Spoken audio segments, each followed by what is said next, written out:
One, two, three, four. Hey yo, ada yang baru lagi nih, ya kan? Oke, diawasin kali ini kita diperlihatkan kelanjutan yang menarik dari chapter kemarin, di mana Bailang yang kaget dengan apa yang terjadi di sana karena tiba-tiba munculnya kapal yang begitu besar dari dasar air.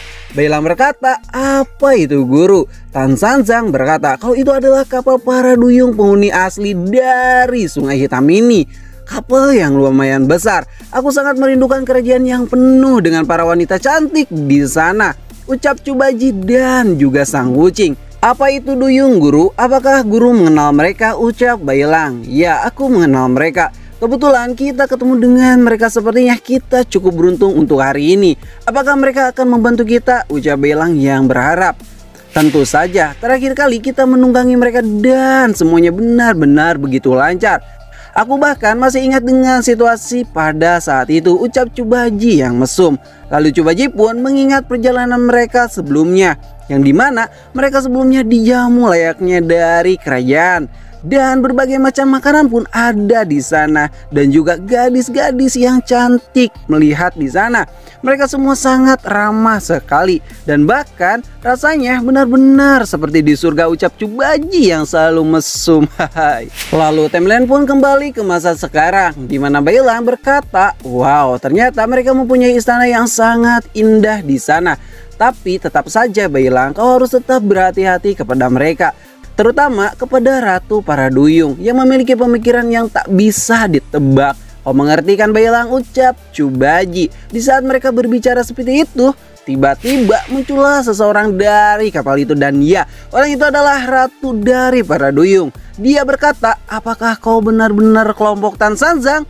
Jika benar, sudah lama sekali ya kita tidak bertemu," ucap Ratu Duyung itu. "Aku sangat senang bisa bertemu dengan kalian, terutama dengan Grandmaster Tan Sanzang.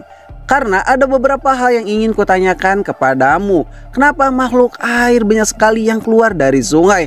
Lalu para ikan pun terlihat gelisah di sana, dan ekosistem pun begitu kacau," ujarnya. Lalu Tan Sanzang pun berkata, "Sebenarnya itu disebabkan oleh kitab suci atau sang sutra yang telah diculik dan memancarkan sinar keagungannya yang membuat semua siluman dan makhluk hidup bergerak tak karuan di sana. Dan saat ini kami sedang melakukan pengejaran kepada orang yang sedang menculiknya." Sang sutra, "Oh begitu ya, pantas saja semua terasa aneh bagiku dengan hal ini. Kau tahu sang ratu, Yuan Yin Tianzu telah merebutnya dari kami. Kami benar-benar sedang terburu-buru untuk mengejarnya," ucap Tan Sanzang. "Siapa Yuan Yin Tianzu?" ucap ratu itu, yang bertanya kepada Tan Sanzang. "Dia adalah dewa kuno yang sangat berbahaya, yang menyebarkan kebencian di berbagai belahan dunia," ucap Tan Sanzang.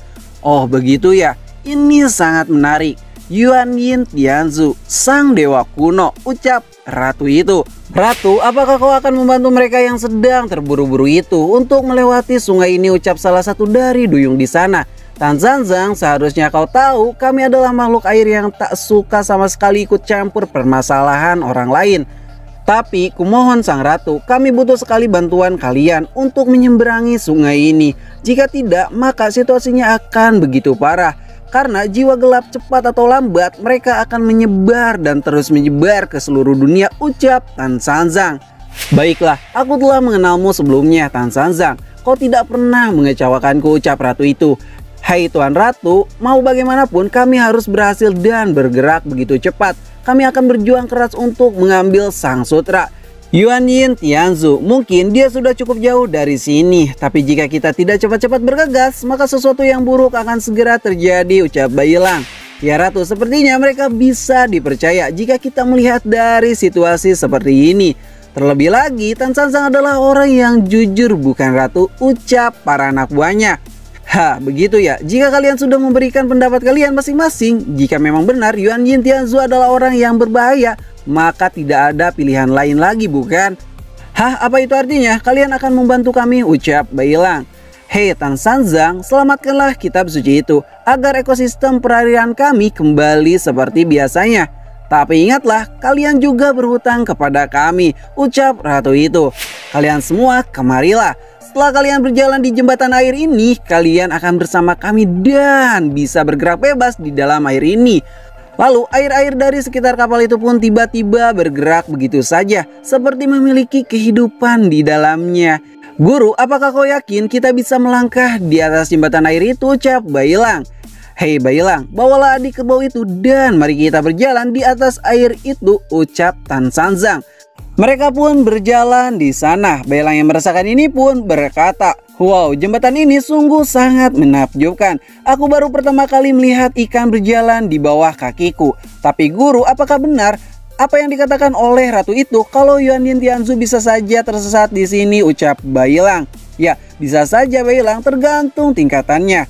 Guru, kau benar sekali. Kakak saja sering tersesat di sini, ucap Cubaji. Jadi ternyata kalau melewati jalur akhir iblis dan sungai ini akan mudah tersesat, ujar mereka. Begitu kali ya.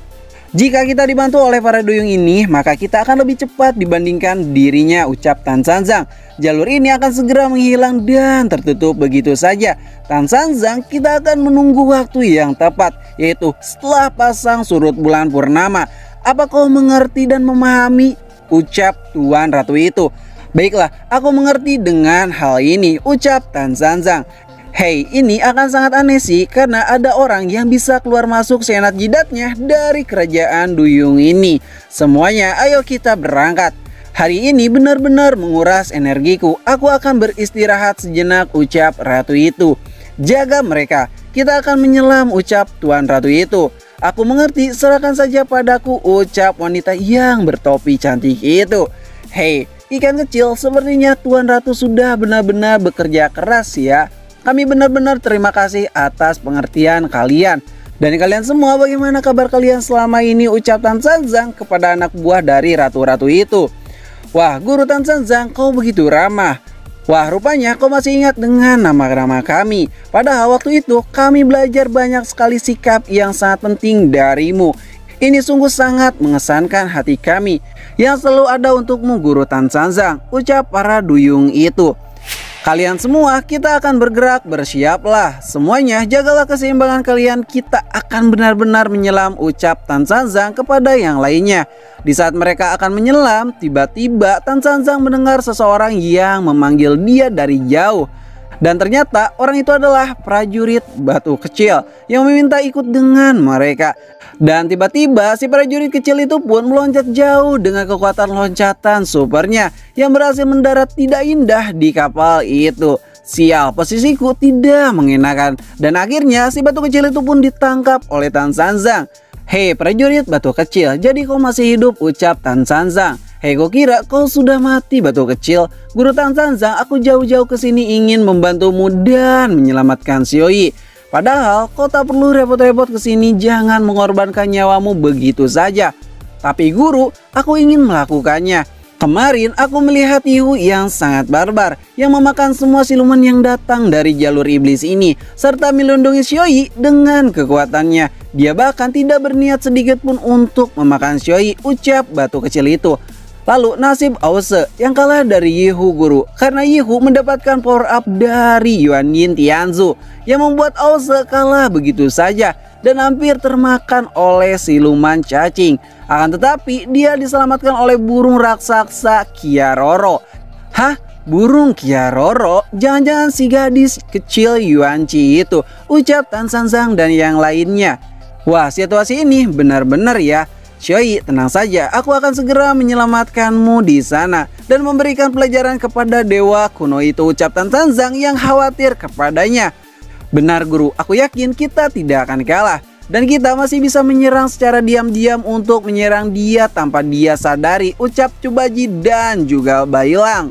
Dan tiba-tiba di saat mereka berbicara seperti itu, kapal itu pun menyelam ke dasar air begitu saja. Wow, Bailang pun kaget di sana karena ternyata meskipun di dalam air mereka masih saja bisa bernapas dengan leluasa. Kita akan menggunakan momen yang tepat untuk menyerang Yuanying Tianzu. Dan tiba-tiba scene pun berpindah ke alam baka, di mana sesuatu meledak di sana dengan sangat kerasnya dan terjatuh begitu saja.